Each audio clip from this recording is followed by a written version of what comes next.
ಜೊತೆಯಾಗಿ ಕಲಬುರಗಿಯತ್ತ ಮಲ್ಲಿಕಾರ್ಜುನ್ ಖರ್ಗೆ ಹಾಗೂ DK Shivakumar ತೆರಳುತ್ತಿದ್ದಾರೆ. ಎಚ್ಎಎಲ್ಗೆ AICC ಅಧ್ಯಕ್ಷ ಖರ್ಗೆ ಹಾಗೂ ಡಿಸಿಎಂ ಡಿಕೆ ತೆರಳಿದ್ದಾರೆ. ಒಂದೇ ಕಾರಿನಲ್ಲಿ ಎಚ್ಎಎಲ್ಗೆ ತೆರಳಿದ್ದಾರೆ ಇಬ್ಬರು ನಾಯಕರು. ಸದಾಶಿವನಗರದ ನಿವಾಸದಿಂದ ಉಭಯ ನಾಯಕರು ಈಗ ತೆರಳಿದ್ದಾರೆ. ಜೊತೆಯಾಗಿ ಕಲಬುರಗಿಯತ್ತ ಮಲ್ಲಿಕಾರ್ಜುನ್ ಖರ್ಗೆ ಹಾಗೂ ಡಿಕೆ ಶಿವಕುಮಾರ್ ತೆರಳುತ್ತಾ ಇರುವಂತಹ ಉದ್ದೇಶ ಆದ್ರೂ ಏನು?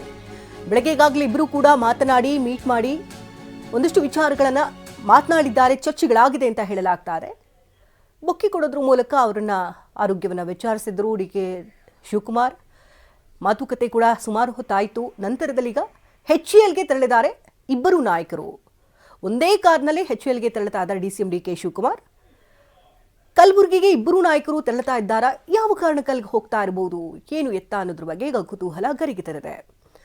ಪಟ್ಟದ ಪಗಡಿಯಾಟ ಒಂದು ಕಡೆ ಶುರುವಾಗಿರುವಂತಹ ಬೆನ್ನಲ್ಲೇ ಸಿಎಂ ಸಿದ್ದರಾಮಯ್ಯನವರು ಕೂಡ ಈಗಾಗ ಒಂದು ಹೆಜ್ಜೆ ಮೇಲ್ ಹೋಗಿದ್ದಾರೆ. ಪೂರ್ಣಾವಧಿ ಸಿಎಂ ಆಗಿರಬೇಕು ಅನ್ನುವಂಥ ಅಪೇಕ್ಷೆಯನ್ನು ಇಟ್ಕೊಂಡಿದ್ದಾರೆ ಸಿಎಂ ಸಿದ್ದರಾಮಯ್ಯನವರು. ಇತ್ತ ಡಿಸಿಎಂ ಡಿಕೆ ಶಿವಕುಮಾರ್ ಕೊಟ್ಟ ಮಾತಿಗೆ ತಪ್ಪಬಾರದು ಅಂತ ಪದೇ ಪದೇ ಪುನರುಚ್ಚರಿಸ್ತಾನೆ ಇದ್ದಾರೆ. ನಾನು ಹೈಕಮಾಂಡನ್ನು ನಂಬ್ಕೊಂಡು ಬಂದಿದ್ದೇನೆ ಅಂತ ಹೇಳ್ತಿದ್ದಾರೆ. ಹೈಕಮಾಂಡ್ ಮೇಲೆ ಪೂರ್ಣ ವಿಶ್ವಾಸವಿದೆ ಅಂತ ಹೇಳ್ತಿದ್ದಾರೆ. ಇನ್ನು ಹೊರ ರಾಜ್ಯದ ಚುನಾವಣೆ ಜವಾಬ್ದಾರಿಯನ್ನು ಕೂಡ ಡಿಕೆ ಶಿವಕುಮಾರ್ ಅವರಿಗೆ ಕೊಟ್ಟಿರುವಂತಹ ಬೆನ್ನಲ್ಲೇ ಇತ್ತ ಎಐಸಿಸಿ ಅಧ್ಯಕ್ಷ ಖರ್ಗೆರವರನ್ನ ಭೇಟಿ ಮಾಡಿದ್ರು ಡಿಕೆ ಶಿವಕುಮಾರ್. ಒಂದೇ ಕಾರ್ನಲ್ಲೀಗ ಇಬ್ಬರು ನಾಯಕರು ಕೂಡ ಎಚ್ಎಎಲ್ ಕಡೆಗೆ ತೆರಳುತ್ತಾ ಇದ್ದಾರೆ. ಸದಾಶಿವನಗರದಲ್ಲಿರುವಂತಹ ನಿವಾಸದಿಂದ ಉಭಯ ನಾಯಕರು ಕಾರ್ ಮೂಲಕವಾಗಿ ತೆರಳುತ್ತಾ ಇದ್ದಾರೆ. ಅಲ್ಲಿಂದ ನೇರವಾಗಿ ಕಲಬುರಗಿಗೆ ತೆರಳುತ್ತಾರೆ ಅಂತ ಹೇಳಲಾಗ್ತಾ ಇದೆ. ಹಾಗಾದ್ರೆ ಬೆಳಗ್ಗೆಯಿಂದ ಏನೆಲ್ಲ ಚರ್ಚೆಗಳಾಗಿರಬಹುದು? ಪಟ್ಟದ ವಿಚಾರ ಈಗ ಮುನ್ನೆಲೆಗೆ ಬಂದಿರುವಂತಹ ಬೆನ್ನಲ್ಲೇ ಹೈಕಮಾಂಡ್ ಜೊತೆ ಖರ್ಗೆನವರು ಮಾತನಾಡಿ ಅದಕ್ಕೊಂದು ಕ್ಲಾರಿಟಿ ಕೊಡ್ತಾರಾ? ಡಿಸಿಎಂ ಡಿಕೆ ಶಿವಕುಮಾರ್ ಪರವಾಗಿ ಏನಾದರೂ ಮಾತನಾಡ್ತಾರಾ? ಏನು ವಿಚಾರಗಳಲ್ಲಿ ಚರ್ಚೆ ಆಗಿದೆ ಅನ್ನುವಂತಹ ಕುತೂಹಲ. ಸಂಕ್ರಾಂತಿ ಮರುದಿನವೇ ದೆಹಲಿಗೆ ಡಿಕೆ ಶಿವಕುಮಾರ್ ತೆರಳುತ್ತಾ ಇದ್ದಾರೆ. ಜನವರಿ 16 ಹಾಗೂ ಜನವರಿ 22ರಂದು ಡಿಕೆ ದೆಹಲಿ ಪ್ರವಾಸವನ್ನು ಕೈಗೊಂಡಿದ್ದಾರೆ. ರಾಹುಲ್ ಗಾಂಧಿ ಭೇಟಿಗೆ ಡಿಕೆ ಶಿವಕುಮಾರ್ ನಿರಂತರವಾದಂತಹ ಪ್ರಯತ್ನಗಳನ್ನು ನಡೆಸ್ತಾ ಇದ್ದಾರೆ. ಜನವರಿ 16ರಂದು ರಾಹುಲ್ ಭೇಟಿಗೆ ಸಮಯವನ್ನು ಕೇಳಿದ್ದಾರೆ ಡಿಕೆ ಶಿವಕುಮಾರ್. ಅಸ್ಸಾಂ ಚುನಾವಣೆಗೆ ಸಂಬಂಧಪಟ್ಟಂತೆ ವೀಕ್ಷಕರಿಂದ ಸಭೆಯನ್ನು ಕೂಡ ನಡೆಸಲಾಗ್ತಾ ಇದೆ. ಈ ವೀಕ್ಷಕರ ಸಭೆಯ ಬಳಿಕ ರಾಹುಲ್ ಜೊತೆ ಪ್ರತ್ಯೇಕವಾಗಿ ಡಿಕೆ ಚರ್ಚೆ ಮಾಡ್ತಾರೆ ಅಂತ ಹೇಳಲಾಗ್ತದೆ. ಜನವರಿ 22ರಂದು ದೆಹಲಿಗೆ ಭೇಟಿಯನ್ನು ಕೊಡ್ತಿದ್ದಾರೆ ಡಿಕೆಶಿ. ತಿಂಗಳ ಅಂತ್ಯದ ವೇಳೆಗೆ ನಾಯಕತ್ವ ಗೊಂದಲಕ್ಕೇನಾದರೂ ತೆರೆ ಬೀಳುತ್ತಾ? ನಾಯಕತ್ವ ಗೊಂದಲ ಹಾಗೆ ಸಂಪುಟ ಪುನರಚನೆ ಗೊಂದಲಕ್ಕೆ ಒಂದು ಕ್ಲಾರಿಟಿ ಸಿಗುತ್ತಾ ಅನ್ನುವಂತಹ ಕುತೂಹಲ ಗರಿಗೆದರಿದೆ. ಸಂಕ್ರಾಂತಿಗೆ ಕ್ರಾಂತಿ ಆಗೇ ಬಿಡುತ್ತೆ ಅನ್ನುವಂತಹ ಮಾತುಗಳು ಡಿಕೆಶಿ ವಲಯದಿಂದ ಕೇಳಿ ಬರ್ತಾ ಇದೆ.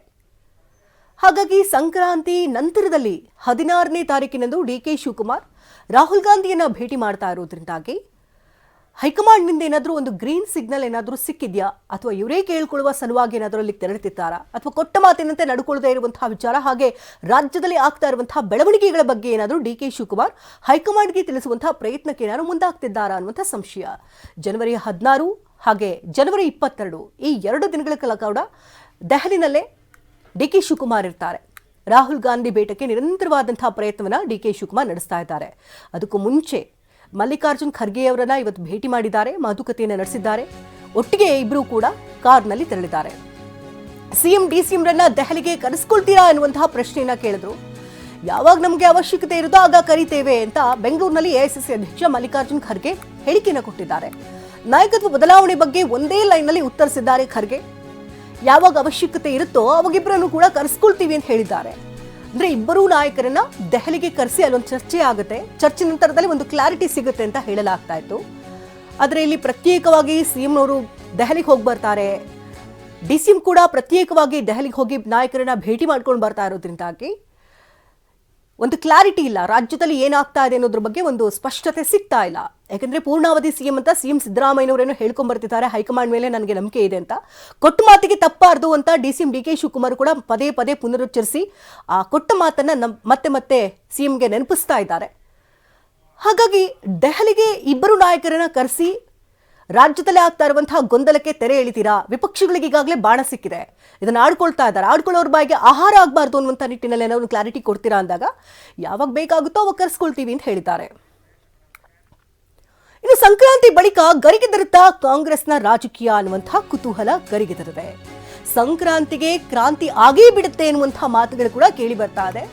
ದೆಹಲಿ ಅಂಗಳಕ್ಕೆ ಮತ್ತೆ ಕಾಂಗ್ರೆಸ್ನ ಪಟ್ಟದಾಟ ಶಿಫ್ಟ್ ಆಗುವಂತ ಸಾಧ್ಯತೆಗಳು ಕಾಣ್ತಾ ಇದೆ. ಜನವರಿ 16ರಂದು ದೆಹಲಿಗೆ ಡಿಕೆ ಶಿವಕುಮಾರ್ ತೆರಳುತ್ತಾ ಇದ್ದಾರೆ. ಅಸ್ಸಾಂ ಚುನಾವಣೆ ತಯಾರಿ ಜೊತೆಗೆ ರಾಜಕೀಯ ಚರ್ಚೆ ಮಾಡಬಹುದಾದ ಸಾಧ್ಯತೆ ಇದೆ. ಇದೇ ಸಂದರ್ಭದಲ್ಲಿ ರಾಜ್ಯ ನಾಯಕತ್ವದ ಬಗ್ಗೆ ಕೂಡ ಚರ್ಚೆ ಮಾಡ್ತಾರೆ ಅಂತ ಹೇಳಲಾಗ್ತಿದೆ. ಜನವರಿ 22ರಂದು ಮತ್ತೆ ದೆಹಲಿಗೆ ತೆರಳುತ್ತಾರೆ ಡಿಕೆ ಶಿವಕುಮಾರ್. ರಾಜ್ಯ ರಾಜಕೀಯದ ಬಗ್ಗೆ ಚರ್ಚೆಯನ್ನ ನಡೆಸಲಿದ್ದಾರೆ ಡಿಕೆ ಶಿವಕುಮಾರ್. ಕೇವಲ ಅಸ್ಸಾಂ ಚುನಾವಣೆಯ ರೂಪುರೇಷೆಗಳ ಬಗ್ಗೆ ಅಷ್ಟೇ ಅಲ್ಲ, ರಾಜ್ಯದಲ್ಲಿ ಆಗ್ತಾ ಇರುವಂತಹ ಗೊಂದಲಗಳು ಒಂದು ಸ್ಪಷ್ಟತೆ ಸಿಗುವಂತಹ ನಿಟ್ಟಿನಲ್ಲಿ ಡಿಕೆ ಶಿವಕುಮಾರ್ ಹೈಕಮಾಂಡ್ ನಾಯಕರೊಟ್ಟಿಗೆ ಮಾತನಾಡ್ತಾರೆ ಅಂತ ಹೇಳಲಾಗ್ತದೆ. ಇನ್ನು ಸಮಯಾವಕಾಶವನ್ನು ಕೂಡ ಈಗಾಗಲೇ ರಾಹುಲ್ ಗಾಂಧಿ ಬಳಿ ಕೇಳಿದ್ದಾರೆ, ಅಪಾಯಿಂಟ್ಮೆಂಟ್ ಕೂಡ ತೆಗೆದುಕೊಂಡಿದ್ದಾರೆ. ಅಸ್ಸಾಂ ಚುನಾವಣೆಯ ಮಾತುಕತೆ ಆಗುತ್ತೆ. ಅವತ್ತೊಂದು ಸಭೆಯನ್ನು ಕರೆಯಲಾಗಿದೆ ದೆಹಲಿಯಲ್ಲಿ. ಆ ಸಭೆಯ ನಂತರದಲ್ಲಿ ರಾಹುಲ್ ಗಾಂಧಿ ಅವರನ್ನ ಪ್ರತ್ಯೇಕವಾಗಿ ಮಾತನಾಡಿ ರಾಜ್ಯದಲ್ಲಿ ಆಗ್ತಾ ಇರುವಂತಹ ಗೊಂದಲಕ್ಕೆ ಪರಿಹಾರ ನೀಡುವಂತಹ ವಿಚಾರ ಆಗಿರಬಹುದು, ಹಾಗೆ ಪಟ್ಟದಾಟದಲ್ಲಿ ಆಗಿರುವಂತಹ ಗೊಂದಲಗಳ ನಿವಾರಣೆ ನಾಯಕರಿಗೆ ಕೊಡಬಹುದಾದಂತಹ ಸೂಚನೆಗಳು. ಯಾಕೆಂದರೆ ಬಹಿರಂಗವಾಗಿ ಇಲ್ಲಿ ಸಿಎಂ ಸಿದ್ದರಾಮಯ್ಯನವರ ಪರ ಅನುಯಾಯಿಗಳು ಬಹಿರಂಗವಾದಂತಹ ಹೇಳಿಕೆಯನ್ನು ಕೊಡ್ತಾ ಇರುವಂತಹ ಬೆನ್ನಲ್ಲೇ ಇದಕ್ಕೊಂದು ಕ್ಲಾರಿಟಿ ಕೊಡಿ ಅಂತ ಹೇಳೋದಕ್ಕೆ ಮುಂದಾಗ್ತಿದ್ದಾರೆ. ಈ ಬಗ್ಗೆ ಇನ್ನಷ್ಟು ಡೀಟೇಲ್ಸ್ ಅನ್ನು ಕೊಡೋದಕ್ಕೆ ನೇರ ಸಂಪರ್ಕದಲ್ಲಿ ನಮ್ಮ ಪ್ರತಿನಿಧಿ ಪ್ರಮೋದ್ ಇದ್ದಾರೆ. ಪ್ರಮೋದ್, ಸಂಕ್ರಾಂತಿಗೆ ಕ್ರಾಂತಿ ಆಗಬಹುದು ಅಥವಾ ಸಂಕ್ರಾಂತಿಯ ನಂತರದಲ್ಲಿ ಒಂದಷ್ಟು ಪಟ್ಟದಾಟದ ಗೊಂದಲಕ್ಕೆ ತೆರೆ ಎಳೆಯಬಹುದು ಅಂತ ಹೇಳಲಾಗ್ತದೆ. ಈ ನಡುವೆ ಡಿಕೆ ಶಿವಕುಮಾರ್ ದೆಹಲಿಗೆ ಹೋಗುವಂತಹ ಎಲ್ಲಾ ಪ್ಲಾನ್ಗಳನ್ನು ಮಾಡಿಕೊಂಡಿದ್ದಾರೆ. 16ನೇ ತಾರೀಕು ದೆಹಲಿ ನಾಯಕರನ್ನ ಕೂಡ ಭೇಟಿಯಾಗ್ತಾರೆ. ಅಸ್ಸಾಂ ಚುನಾವಣೆಯ ಸಭೆ ಒಂದು ಕಡೆ ಆದ್ರೆ ಅದನ್ನು ಹೊರತುಪಡಿಸಂತೆ ರಾಜ್ಯದ ರಾಜಕೀಯದ ಅಲ್ಲಿ ಆಗ್ತಾ ಇರುವಂತಹ ಬೆಳವಣಿಗೆಗಳು, ಗೊಂದಲಗಳ ಬಗ್ಗೆ ಹಿರಿಯ ನಾಯಕರೊಟ್ಟಿಗೆ ಮಾತನಾಡ್ತಾರೆ ಅಂತ ಹೇಳಲಾಗ್ತಾ ಇದೆ. ಏನೇನು ಅಪ್ಡೇಟ್ಗಳು ಲಭ್ಯವಾಗ್ತಾ ಇದೆ? ನಿಜ ಶಕುಂತಲಾ, ಕಡೆಗೆ ರಾಜ್ಯದ ರಾಜಕೀಯ ಈಗ ದೆಹಲಿಗೆ ಶಿಫ್ಟ್ ಆಗುವಂತಹ ಲಕ್ಷಣಗಳು ಕಾಣಿಸ್ತಾ ಇದೆ. ಪ್ರಮುಖವಾಗಿ ಸಂಕ್ರಾಂತಿಯ ಬಳಿಕ ಕಾಂಗ್ರೆಸ್ ಮನೆಯ ರಾಜಕೀಯ ಸಂಪೂರ್ಣವಾಗಿ ದೆಹಲಿಗೆ ಶಿಫ್ಟ್ ಆದರೂ ಕೂಡ ಅಚ್ಚರಿಯಿಲ್ಲ. ಯಾಕಂದ್ರೆ ಈಗ ಸದ್ಯಕ್ಕೆ ಮೇಲ್ನೋಟಕ್ಕೆ ಕಂಡು ಬರ್ತಾ ಇರುವಂತಹ ವಿಷಯ ಅಥವಾ ಮಾಹಿತಿಯನ್ನು ಆಧರಿಸಿ ಹೇಳೋದಾದ್ರೆ ಕೇವಲ ಆಸಾಂ ಚುನಾವಣೆಗೆ ವೀಕ್ಷಕರಾಗಿ ಡಿ ಕೆ ಶಿವಕುಮಾರ್ ತೆರಳುತ್ತಾ ಇದ್ದಾರೆ ಅಂತ ಹೇಳಲಾಗ್ತಾ ಇದೆ. ಬಟ್ ಅದರಿಂದ ಬೇರೆ ಬೇರೆ ಆಯಾಮ ಕೂಡ ನಾವು ಹುಡುಕೋದಾದ್ರೆ ಈ ಒಂದು ಆಸಾಂ ಚುನಾವಣಾ ತಯಾರಿಯಲ್ಲಿ ಆಸಾಂನ ಇನ್ಚಾರ್ಜ್ ಆಗಿ ಅಂದ್ರೆ ಪ್ರಧಾನ ಕಾರ್ಯದರ್ಶಿ AICC ಪ್ರಧಾನ ಕಾರ್ಯದರ್ಶಿ ಇನ್ಚಾರ್ಜ್ ಆಗಿ ಪ್ರಿಯಾಂಕಾ ಗಾಂಧಿ ಅವರು ಕೂಡ ಇದ್ದಾರೆ. ಹೀಗಾಗಿ ಪ್ರಿಯಾಂಕಾ ಗಾಂಧಿ ಅವರು ಇರುವಂತಹ ಸಂದರ್ಭದಲ್ಲಿ ಅದೇ ಸಭೆಗೆ ಇವರು ಕೂಡ ಹೋಗ್ತಾ ಇದ್ದಾರೆ. ಈ ಒಂದು ಸಂದರ್ಭದಲ್ಲಿ ರಾಜ್ಯ ರಾಜಕೀಯ ಕೂಡ ಚರ್ಚೆ ಆಗತ್ತೆ ಅಂತ ಗಂಭೀರವಾಗಿ ಹೇಳಲಾಗ್ತಾ ಇದೆ. ಇದರ ಜೊತೆಗೆ ಇವತ್ತು ಕೂಡ ಡಿ ಕೆ ಶಿವಕುಮಾರ್ ಅವರು ಮಲ್ಲಿಕಾರ್ಜುನ್ ಖರ್ಗೆ ಅವರನ್ನ ಭೇಟಿಯಾಗಿ ಸುಮಾರು 45 ನಿಮಿಷ ಮಾತುಕತೆ ಮಾಡಿದ್ದಾರೆ. ಹೀಗಾಗಿ ಈ ಮಾತುಕತೆಯ ಬಳಿಕ ಸಾಕಷ್ಟು ಚಿತ್ರಣಗಳು ಬರ್ತಾ ಇದೆ. ಒಂದು 16ನೇ ತಾರೀಕು ಭೇಟಿ ಆಗ್ತಾ ಇದ್ದಾರೆ, ಅದಾದ್ಮೇಲೆ 22ನೇ ತಾರೀಕು ಹೋಗಿ ಮತ್ತೊಮ್ಮೆ ಭೇಟಿ ಆಗ್ತಿದ್ದಾರೆ. ಇದೆಲ್ಲವೂ ಕೂಡ ಆಸಾಂ ಚುನಾವಣೆಗೆ ಸಂಬಂಧಪಟ್ಟಿದ್ದು ಅಂತ ಮೇಲ್ನೋಟಕ್ಕೆ ಕಂಡು ಬರ್ತಾ ಇದೆ, ಮೇಲ್ನೋಟಕ್ಕೆ ಹೇಳಲಾಗ್ತಾ ಇದೆ. ಬಟ್ ಇದನ್ನ ಹೊರತಾಗಿ ಅಲ್ಲೂ ಕೂಡ ಅಂದ್ರೆ ಅಲ್ಲಿ ದೆಹಲಿಯ ಹೈಕಮಾಂಡ್ ನಾಯಕರನ್ನ ಅಥವಾ ಇನ್ನಿತರ ರಾಜ್ಯ ರಾಜಕೀಯಕ್ಕೆ ಸಂಬಂಧಪಟ್ಟಂತಹ ನಾಯಕರ ಜೊತೆ ಕೂಡ ಮಾತುಕತೆ ಮಾಡಲಾಗ್ತಾ ಇದೆ. ಪ್ರಮುಖವಾಗಿ AICC ಅಧ್ಯಕ್ಷ ಮಲ್ಲಿಕಾರ್ಜುನ್ ಖರ್ಗೆ ಅವರ ಜೊತೆ ಕೂಡ ಒಂದ್ ಕಡೆ ಈಗಾಗಲೇ ಮಾತುಕತೆ ನಡೀತಾ ಇದೆ. ಹೀಗಾಗಿ ಹೈಕಮಾಂಡ್ ನಾಯಕರು ನೇರವಾಗಿ ಕರ್ನಾಟಕದ ವಿಚಾರಕ್ಕೆ ಯಾವಾಗ ಕರೀತಾರೆ ಅದು ಕೂಡ ಒಂದು ದೊಡ್ಡ ಚರ್ಚೆ ಆಗ್ತಾ ಇದೆ. ಜೊತೆಗೆ ಇನ್ನೊಂದು ಕಡೆಗೆ ಸಿದ್ದರಾಮಯ್ಯನವರು ಕೂಡ ಸಂಪುಟ ವಿಸ್ತರಣೆ ಸೇರಿದಂತೆ ಬೇರೆ ಬೇರೆ ಡೆವಲಪ್ಮೆಂಟ್ಗಳಿಗೆ ಹೈಕಮಾಂಡ್ ನಾಯಕರನ್ನ ಮತ್ತೆ ಸಂಪರ್ಕ ಮಾಡ್ತಾರೆ ಅಂತ ಹೇಳಲಾಗ್ತಾ ಇದೆ. ಆದರೆ ಮೊದಲಿಗೆ ಈ ಅಧಿಕಾರ ಹಂಚಿಕೆ ವಿಚಾರ ಅಥವಾ ಪವರ್ ಪಾಲಿಟಿಕ್ಸ್ನ ವಿಚಾರವನ್ನು ಸೆಟಲ್ ಮಾಡಿದ ಬಳಿಕ, ಇದಕ್ಕೆ ಒಂದು ಇತಿಶ್ರೀ ಹಾಡಿದ ಬಳಿಕವಷ್ಟೇ ಉಳಿದೆಲ್ಲ ಚಿತ್ರಣಗಳನ್ನು ನಾವು ಎಕ್ಸ್ಪೆಕ್ಟ್ ಮಾಡ್ಬೋದಾಗುತ್ತೆ. ಹೀಗಾಗಿ 16 ಮತ್ತು 22ನೇ ತಾರೀಕಿನ ಈ ಒಂದು ದೆಹಲಿ ಭೇಟಿ ಸಹಜವಾಗಿ ಕಾಂಗ್ರೆಸ್ ಮನೆಯಲ್ಲಿ ಕುತೂಹಲವನ್ನು ಹೆಚ್ಚಿಸಿದೆ. ಶಕುಂತಲಾ, ಹಾಗೆ ಸಂಪರ್ಕದಲ್ಲಿರಿ ಪ್ರಮೋದ್. ಇದಕ್ಕೆ ಸಂಬಂಧಪಟ್ಟಂತೆ ಮತ್ತಷ್ಟು ಅಪ್ಡೇಟ್ಗಳು ಕೂಡ ಸಿಗ್ತಾ ಇದೆ. ಮಲ್ಲಿಕಾರ್ಜುನ್ ಖರ್ಗೆ ಜೊತೆ 45 ನಿಮಿಷಗಳ ಕಾಲ ಡಿಕೆ ಶಿವಕುಮಾರ್ ಚರ್ಚೆಯನ್ನ ನಡೆಸಿದ್ದಾರೆ. ರಾಜ್ಯ ರಾಜಕೀಯದ ಬಗ್ಗೆ ಖರ್ಗೆ ಜೊತೆ ಡಿಕೆ ಶಿವಕುಮಾರ್ ಸಮಾಲೋಚನೆಯನ್ನ ನಡೆಸಿದ್ದಾರೆ. ಸಂಕ್ರಾಂತಿ ಬಳಿಕ ಹೈಕಮಾಂಡ್ ಕರೆ ಹಿನ್ನೆಲೆಯಲ್ಲಿ ಖರ್ಗೆ ಜೊತೆ ಚರ್ಚೆಯಾಗಿದೆ. ಪ್ರಮೋದ್, ನಾವು ಗಮನಿಸ್ತಾ ಇದ್ದೀವಿ, ಬೆಳಗ್ಗೆ ಖರ್ಗೆ ಅವರನ್ನ ಡಿಕೆ ಶಿವಕುಮಾರ್ ಭೇಟಿಯಾದ್ರು, ನಂತರದಲ್ಲಿ ಇಬ್ರು ಕೂಡ HALಗೆ ಒಂದೇ ಕಾರ್ನಲ್ಲಿ ಪಯಣವನ್ನು ಬೆಳೆಸಿದ್ದಾರೆ. ಅಂದ್ರೆ ಏನೇನು ಚರ್ಚೆಗಳಾಗಿದೆ, ಈ ಒಂದು ಅವರ ಭೇಟಿಯ ಗುಟ್ಟೇನು ಅಂತ? ಶಕುಂತಲಾ, ಚರ್ಚೆಯ ಡೀಟೇಲ್ ಇನ್ನಷ್ಟೇ ಬರಬೇಕಾಗಿದೆ, ಇನ್ನಷ್ಟೇ ನಾವು ನಿರೀಕ್ಷೆಯನ್ನು ಮಾಡ್ತಾ ಇದ್ದೀವಿ. ಯಾಕೆಂದರೆ ಇದು ಮೊದಲ ಬಾರಿಗಲ್ಲ, ನೀವು ಹಿಂದೆ ಬೇರೆ ಬೇರೆ ಸಂದರ್ಭದಲ್ಲಿ ಅಂದರೆ ಮೊದಲ ಬಾರಿಗೆ ಅಂದರೆ ಎರಡು ಮೂರು ಸಲ ಡಿ ಕೆ ಶಿವಕುಮಾರ್ ಅವರು ಮಲ್ಲಿಕಾರ್ಜುನ್ ಖರ್ಗೆ ಅವ್ರನ್ನ HAL ಏರ್ಪೋರ್ಟ್ ತನಕ ಬಿಟ್ಕೊಟ್ಟಿರುವಂಥ ಉದಾಹರಣೆಗಳಿದೆ. ಒಂದು ಅವರ ನಿವಾಸದಿಂದ ಹಿಂದೆ ಕೂಡ ಇದೇ ರೀತಿಯಂತ ಅವ್ರನ್ನ ಕಾರ್ನಲ್ಲಿ ತೆರಳಿ ಮಾತುಕತೆಯನ್ನು ನಡೆಸಿದ್ರು. ಅದಾದ ಬಳಿಕ ವಿಧಾನಸೌಧದಲ್ಲಿ ಅಂಬೇಡ್ಕರ್ ಜಯಂತಿ ದಿನವೂ ಕೂಡ ಮಲ್ಲಿಕಾರ್ಜುನ್ ಖರ್ಗೆ ಅವರ ಕಾರ್ನಲ್ಲೇ HAL ತನಕ ಹೋಗಿ ಮಾತುಕತೆಯನ್ನು ಮಾಡಿದ್ರು. ಇವತ್ತು ಮತ್ತೊಮ್ಮೆ ಹೀಗಾಗಿ ಸಹಜವಾಗಿ ಈ ಒಂದು ಮಾತುಕತೆ ರಾಜ್ಯ ರಾಜಕೀಯದ ಪವರ್ ಪಾಲಿಟಿಕ್ಸ್ನ ಮಾತುಕತೆ ಅನ್ನೋದ್ರಲ್ಲಿ ಎರಡು ಮಾತಿಲ್ಲ. ಆದರೆ ಹಿಂದಿನ ಡೆವಲಪ್ಮೆಂಟ್ಗಳನ್ನು ನೋಡ್ತಾ ಇದ್ರೆ ಇನ್ನೇನು ಆಗೇ ಬಿಡುತ್ತೆ, ಕರೆದೇ ಬಿಡ್ತಾರೆ ಅನ್ನುವಂಥ ಚಿತ್ರಣಗಳು ಸಾಕಷ್ಟಿತ್ತು. ದೊಡ್ಡ ಪ್ರಮಾಣದಲ್ಲಿ AICC ರಾಜಕೀಯ ಅಥವಾ ಕರ್ನಾಟಕದ ರಾಜಕೀಯ AICCಗೆ ಶಿಫ್ಟ್ ಆಗುತ್ತೆ ಅನ್ನುವಂಥ ಒಂದು ವಾತಾವರಣ ಇತ್ತು. ಆದರೂ ಕೂಡ ಬೇರೆ ಬೇರೆ ಸಂದರ್ಭದಲ್ಲಿ ಹೈಕಮಾಂಡ್ ಅಂಥ ಒಂದು ಆತುರವನ್ನಾಗಲಿ ಅಥವಾ ಅರ್ಜೆನ್ಸಿಯನ್ನಾಗಲಿ ತೋರಿಸ್ತಾ ಇಲ್ಲ. ಈ ಕಾರಣಕ್ಕೋಸ್ಕರ ಏನಾಗ್ತಾ ಇದೆ, ರಾಜ್ಯ ರಾಜಕೀಯದ ಪವರ್ ಪಾಲಿಟಿಕ್ಸ್ ಏನು ನಡೀತಾ ಇದೆ ಅದಕ್ಕೆ ಫುಲ್ ಸ್ಟಾಪ್ ಇಡಲಾಗಿದೆಯಾ ಅಥವಾ ಸದ್ಯಕ್ಕೆ ಅದನ್ನು ಹೋಲ್ಡಲ್ಲಿ ಇಡಲಾಗಿದೆಯಾ, ಈ ರೀತಿಯಂಥ ಬೆಳವಣಿಗೆ ಇದೆ.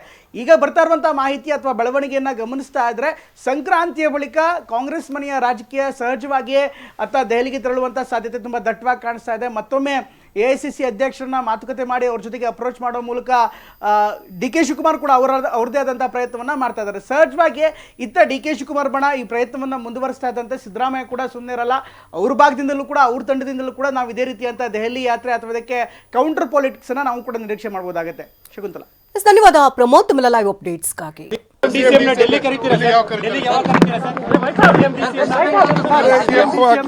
ನೋಡಿ, ಯಾವಾಗ ನಮ್ಗೆ ಅವಶ್ಯಕತೆ ಇರ್ತದೋ ಅವಾಗ ಕರಿತೇವೆ. ಇದು ಖರ್ಗೆ ಅವರ ಮಾತು. HLಗೆ ತೆರಳುವಂತಹ ಸಂದರ್ಭದಲ್ಲಿ ಮಾಧ್ಯಮದವರು ಪ್ರಶ್ನೆಯನ್ನ ಕೇಳ್ತಾರೆ. ದೆಹಲಿಗೆ ಈಗ ಶಿಫ್ಟ್ ಆಗುವಂತ ಎಲ್ಲ ಸಾಧ್ಯತೆಗಳು ಕಾಣ್ತಾ ಇದೆ. ಹಾಗೆ DCM ಹಾಗೆ CM ಇಬ್ರು ಕರೆಸ್ಕೊಳ್ತೀರಾ ಅಂತ ಕೇಳಿದಾಗ ಅಗತ್ಯ ಬಿದ್ದರೆ ನಾವು ಕರೆಸ್ಕೊಳ್ತೇವೆ ಅಂತ ಒಂದೇ ಮಾತಿನಲ್ಲಿ ಹೇಳಿ ಮುಗಿಸಿದ್ದಾರೆ ಖರ್ಗೆ.